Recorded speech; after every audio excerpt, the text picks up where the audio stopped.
शमाली वजीरिस्तान में बोया के इलाके में पाकिस्तानी सिक्योरिटी एहलकारों पर बड़ा हमला।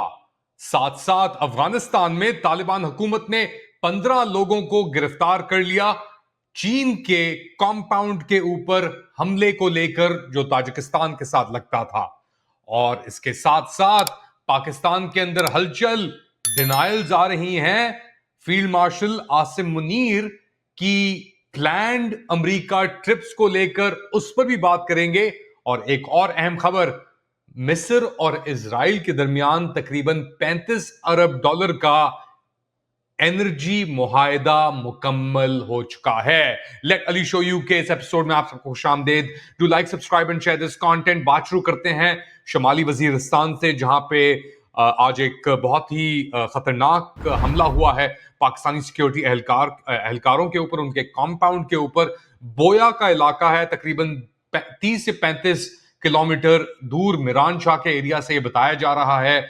और अभी भी तहकीकात जारी हैं। कुछ जराए कह रहे हैं कि खुदकश हमला था, कुछ कह रहे हैं कि एक्सप्लोसिव्स इन्वॉल्व थे इसके अंदर। मगर जो भी सिचुएशन है, ये हमलों की जो रफ्तार है, इसके अंदर कमी नहीं देखी जा रही, इसके अंदर इजाफा ही इजाफा देखा जा रहा है। और इतलात के बाद हम ये बता सकते हैं आपको कि जो लेटेस्ट डेवलपमेंट है इसको लेकर, वो यही है कि पुलिस और सिक्योरिटी पर्सनल को इस एरिया के अंदर डिप्लॉय कर दिया गया था। इसके साथ साथ बेसिकली और भी लोग यहां पे आए थे।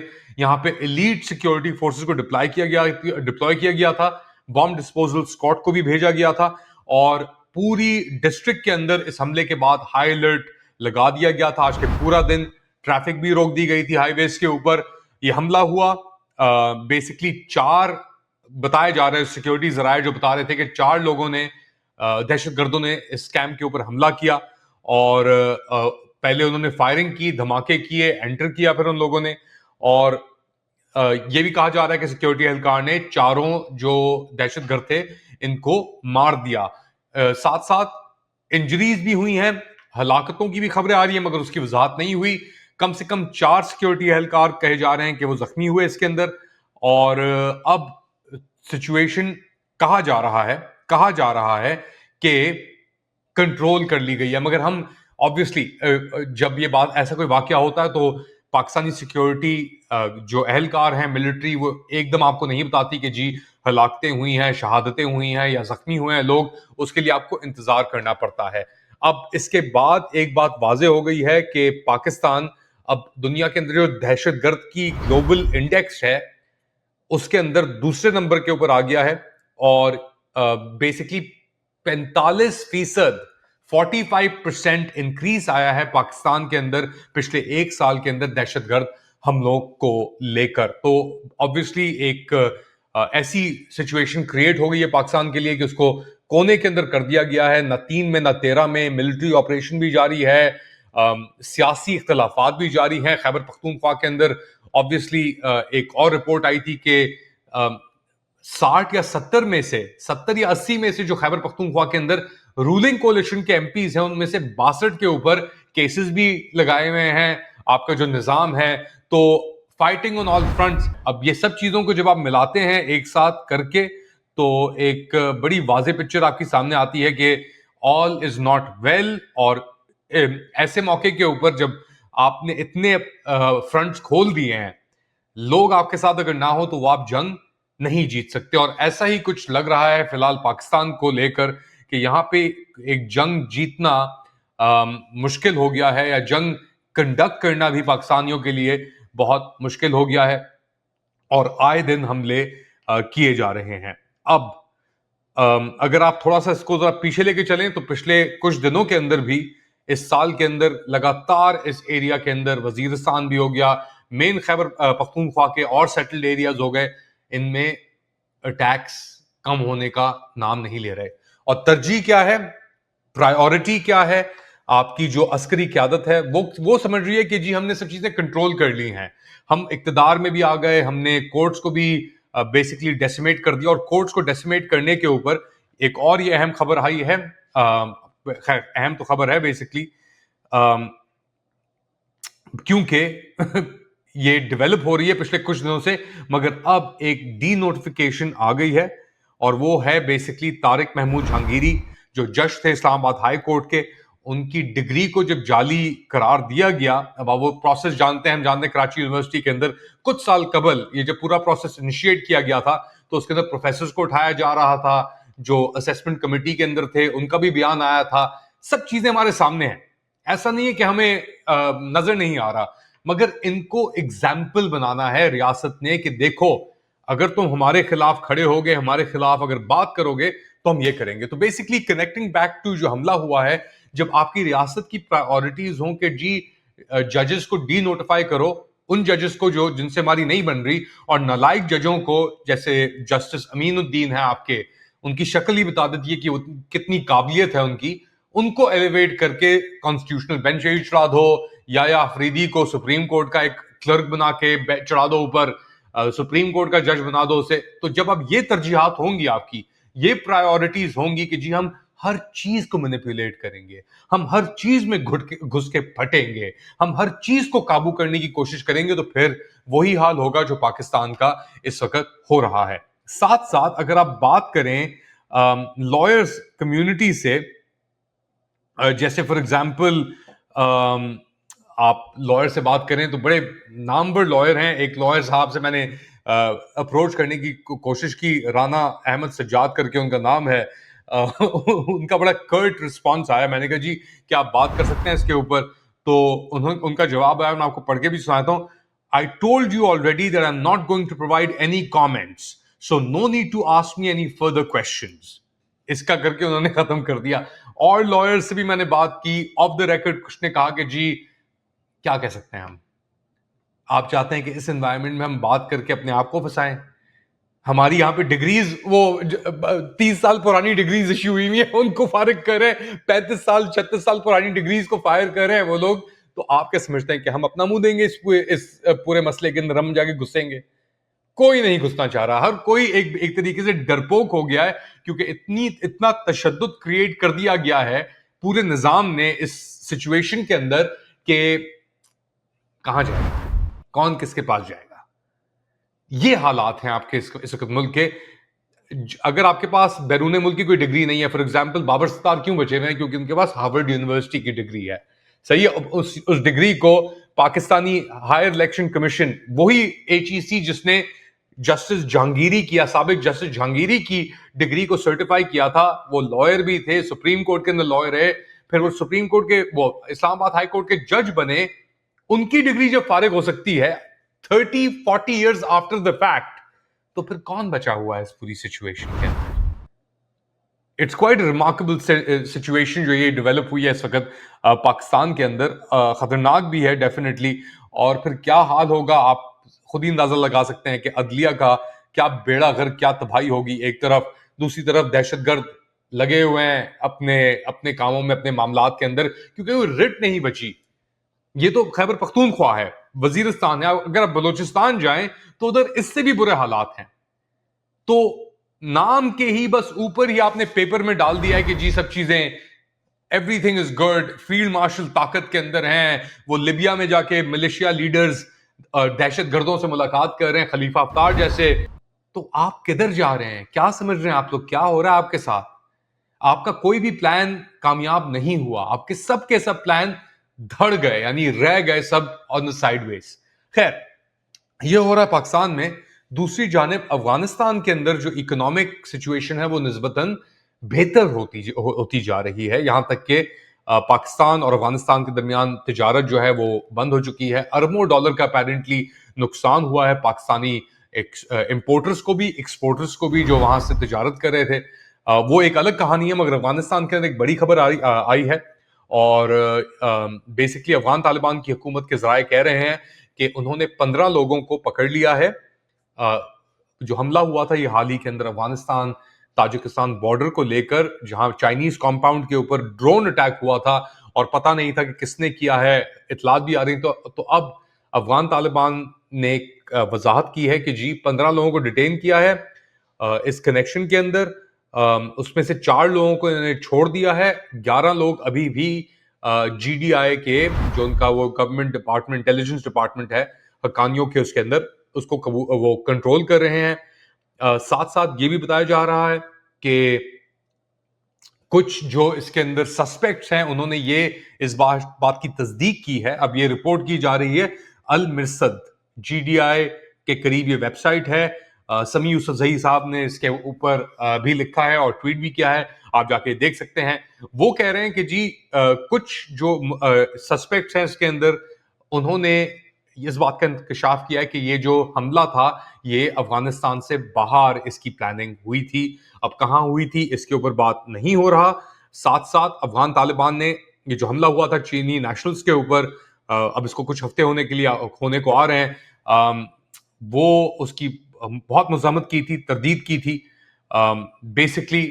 और चाइना बड़ा ही एक ऑब्वियस रीजंस, वो नहीं चाहता कि कोई भी ऐसी सिचुएशन हो जहां पे उसके लोगों को टारगेट किया जाए। और द फैक्ट कि ये ड्रोन हमला ताजिकिस्तान के अंदर जाके एक कंपाउंड के ऊपर हुआ था, तो एक बड़ी शर्म की बात थी और डेफिनेटली अफगानिस्तान के ऊपर भी इसके अंदर पैनिक शुरू हो गई थी।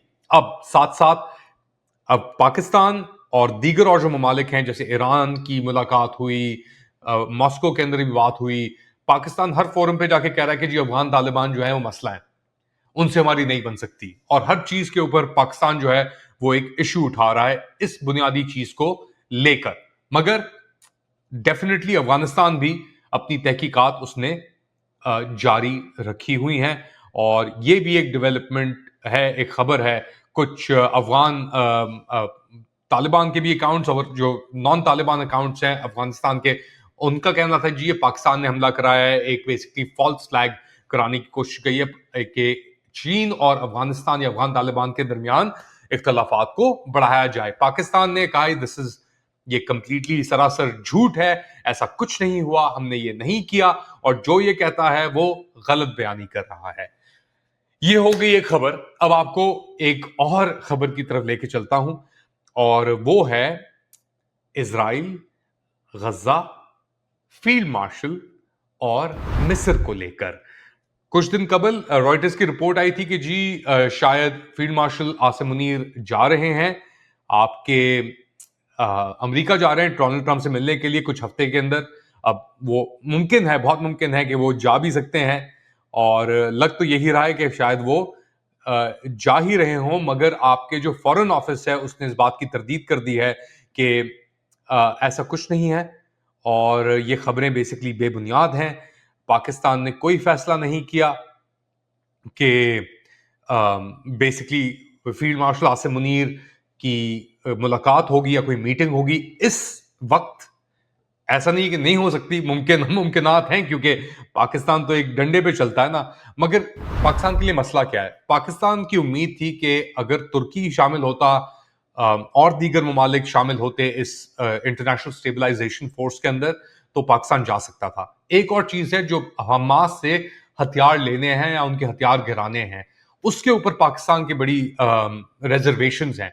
अब आपके फील्ड मार्शल ने डोनाल्ड ट्रंप के साथ क्या वादे किए हैं वो किसी को नहीं पता। वो बंद दरवाजों के अंदर हुए हैं वादे, वो बातचीत जो हुई है। तो ये एक बहुत बड़ा एक इशू बन के सामने आ सकता है पाकिस्तान की सिफारत के लिए, पाकिस्तान की फॉरेन पॉलिसी के लिए, कि अगर आपने कोई कमिटमेंट की हुई है और आप उस कमिटमेंट को पूरा करने के लिए तैयार नहीं है, आपके पास वो कैपेसिटी नहीं है उस कमिटमेंट को पूरा करने की, so that can create a big big issue. इस सिलसिले को लेकर जैसे मैंने जिक्र किया, तुर्की इजराइल ने उसकी शमूलियत को वीटो कर दिया कि वो हिस्सा नहीं बनेगा इस इंटरनेशनल स्टेबलाइजेशन फोर्स का। तुर्की ने खुद कहा है कि हम हमास से पहले फेज के अंदर वेपन्स हमारे गिराना नहीं होगा।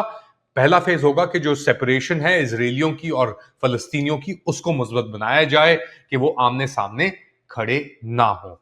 साथ साथ अब ये एक बहुत अहम खबर है, मिस्र और इजराइल, यानी इजराइल की काबीना ने गो हेड दे दिया है कि 35 अरब डॉलर, 34.7 अरब डॉलर की गैस अग्रीमेंट या गैस डील, यानी इजराइल मिस्र को 35 अरब डॉलर की गैस और एनर्जी प्रोवाइड करेगा अगले कुछ सालों के अंदर। ये एक्सपोर्ट अग्रीमेंट इन्होंने अगस्त के अंदर साइन किया था शेवरॉन और उनके दीगर पार्टनर्स के साथ।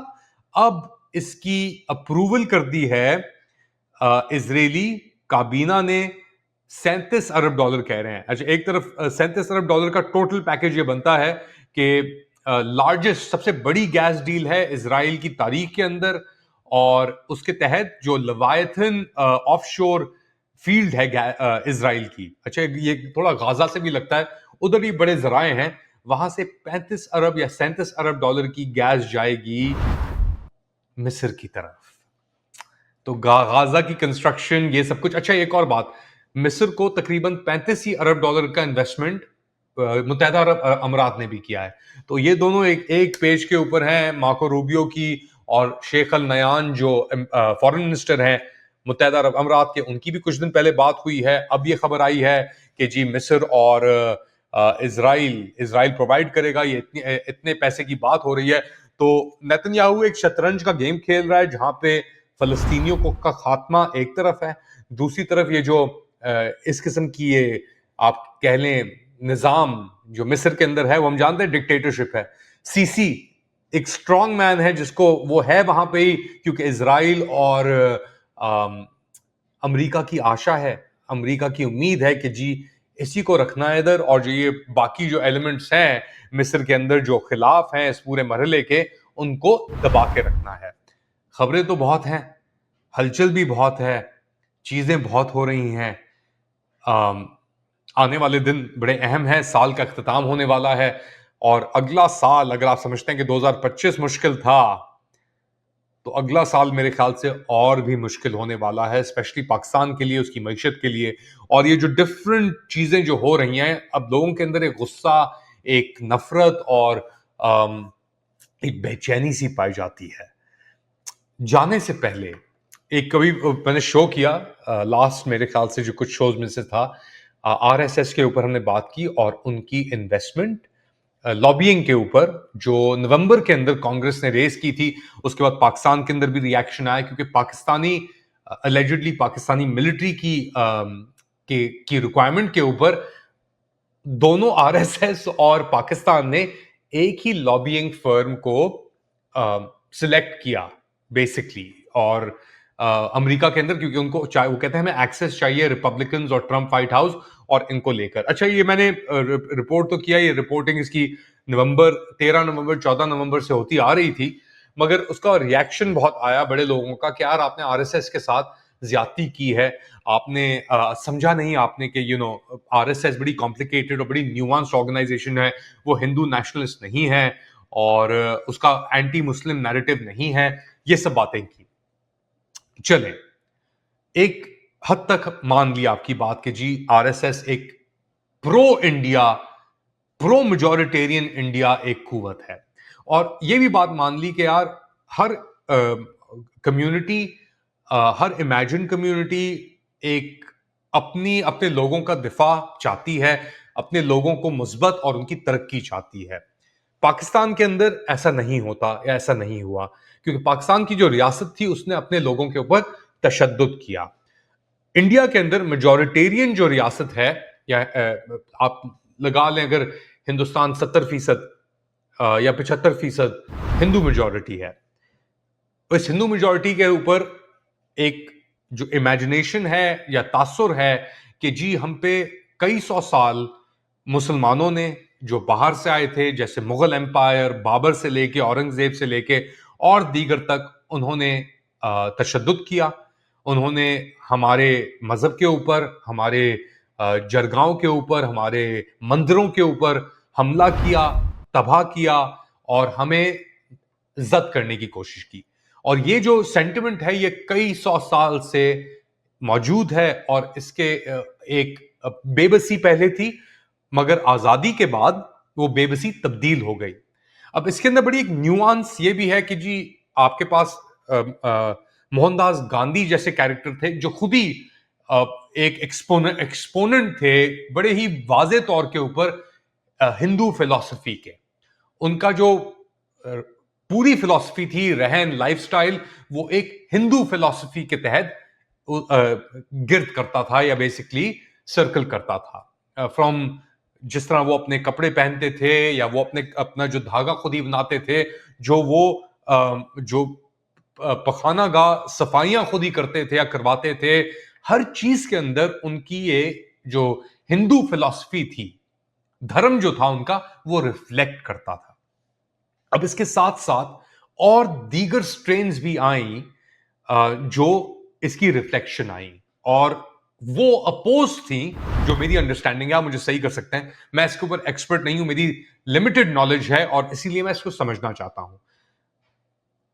गांधी को मारा भी एक हिंदू नेशनलिस्ट आप कह सकते हैं, गॉडसे, नाथूराम गॉडसे ने, और उसकी फिलॉसफी जो थी वो अपोज तो नहीं थी गांधी को, मगर वो समझते थे कि ये बिट्रेयल की है गांधी ने जो असली हकीकत है, जिसकी बुनियाद बेसिकली है कि हमें जो हमारे साथ ज्यादतियां हुई हैं, जो परसीव्ड ये घुसपैठिए मुसलमान जो रूलर्स थे और इन्वेडर्स थे जो बाहर से आए थे, उनके हाथों जो हमारी ज्यादतियां हुई हैं, उनको हम माफ नहीं कर सकते, उनको हम माफ करके आगे नहीं बढ़ सकते, उसकी अकाउंटेबिलिटी, उसकी जस्टिस होनी चाहिए कुछ।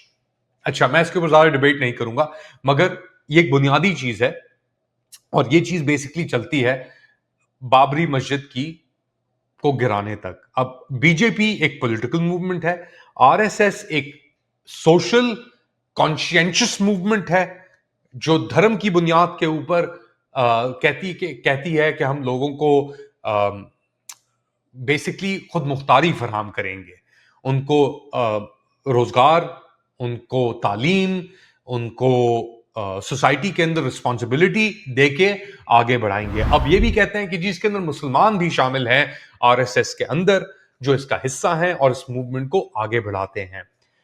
मगर क्या कंडीशनैलिटीज हैं? क्या इस वक्त मुसलमान जो हैं हिंदुस्तान के अंदर वो कंप्लीटली फ्रेंचाइज्ड हैं? आपसे सवाल है।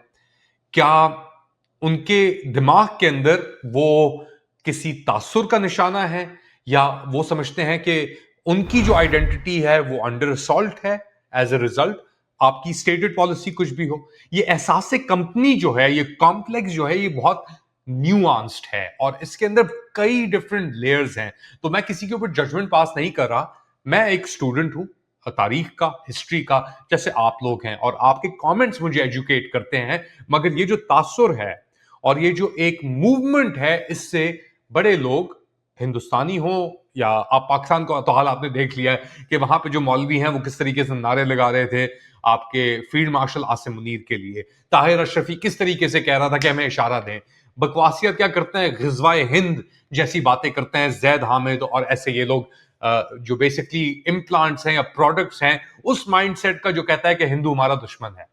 सही है, या मुसलमान ही एक चीज होनी चाहिए, यानी उसकी बर्तरी होनी चाहिए, गिज़वाए हिंद और ये सब कुछ, ये सब आइडियाज हैं जो म्यूटेट हो चुके हैं अपनी कैपेसिटी से बढ़ के। ये कहां जाके रुकेंगे अब हमें नहीं पता, मगर एक एवोल्यूशन है, एक डायलॉग है जो मैं आपसे कर रहा हूं और आप मुझसे कर रहे हैं, तो वो डायलॉग जारी रखें। कमेंट्स के अंदर आप अपने बताएं मुझे कि आप लोग क्या समझते हैं। एब्सोल्युटली मैं अपना रिप्लाई भी करने की कोशिश करता हूं, मगर साथ साथ जो तासुरात हैं, जो रिजर्वेशंस हैं, उसके ऊपर भी मैं आपसे कम्युनिकेट करने की कोशिश करता रहूंगा। फिलहाल इतना ही। Do like, subscribe and share this content. Pakistan का तो हाल आपने देख लिया कि क्या हो रहा है, वहां से हमने शुरू की थी बात, और इख्तिताम मैंने आपको बताया कि जो मैंने लास्ट एपिसोड किया था आरएसएस और पाकिस्तान जो लॉबी कर रहे हैं अमेरिका के अंदर, उसके ऊपर, उसके कमेंट्स को लेकर। तो वो कमेंट जारी रखिएगा, लाइक सब्सक्राइब शेयर जरूर कीजिएगा। सब्सक्राइब आप करेंगे तो आप तक ये कंटेंट पहुंचेगा, बेल आइकॉन पे दबाएंगे तो आप तक ये कंटेंट पहुंचेगा, बहुत जरूरी है, क्योंकि अभी भी ज्यादातर जो व्यूअर्स हैं वो अनसब्सक्राइब्ड हैं इस चैनल के ऊपर, और ये चैनल अभी ग्रो ही कर रहा है जिस तरह आप लोग देख रहे हैं। अगेन बहुत बहुत शुक्रिया। हिंदुस्तान में जिस तरह आप कहते हैं, बहुत बहुत धन्यवाद। थोड़ी देर बाद दोबारा हाजिर होऊंगा अपडेट के साथ, तब तक के लिए टेक केयर।